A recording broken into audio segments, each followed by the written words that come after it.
ஹனுமான் ஒரு போற்றப்படும் இந்து தெய்வம், பெரும்பாலும் குரங்கு மனித கலப்பினமாக சித்தரிக்கப்படுகிறார். ராமாயணம் போல கதைகளில் அவரது வலிமை, பக்தி மற்றும் தைரியத்திற்காக கொண்டாடப்படுகிறார்.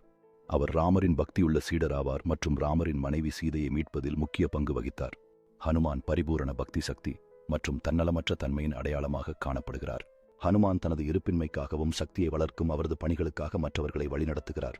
இப்படக்கவனம் ஹனுமானின் வீரத்தையும் தைரியத்தையும் மையமாக கொண்டிருக்கிறது, மேலும் அவர் அன்பும் பாதுகாப்பும் வழங்கும் வலிமையை வெளிப்படுத்துகிறது. இந்த காட்சி அவர் பரிசுத்தமுள்ள ஆற்றல்களின் சின்னமாகவும் பக்தர்களின் வாழ்வில் அமைதி அளிக்கின்றான் என்பதை வெளிப்படுத்துகிறது.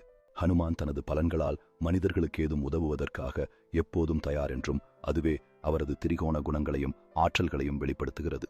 அவர் மனிதரின் கஷ்டங்களை உணர்ந்து அவற்றுக்காக அன்புடன் செயல்படும் ஒரு கருணாமய உருவமாக வாழ்கின்றார். ஹனுமான் தனது பக்தர்களின் நம்பிக்கையை சாத்தியமாக்கும் புராண கதைகளில் அவர் அசத்துவதற்காக நிற்கின்றான். இவ்வாறு அவர் தனது பக்தர்களுக்கு நம்பிக்கையும் மற்றும் உற்சாகமும் தருகிறார். அவருடைய இன்பமான குணங்கள் அனைவரின் இதயத்திலும் நிற்கின்றன.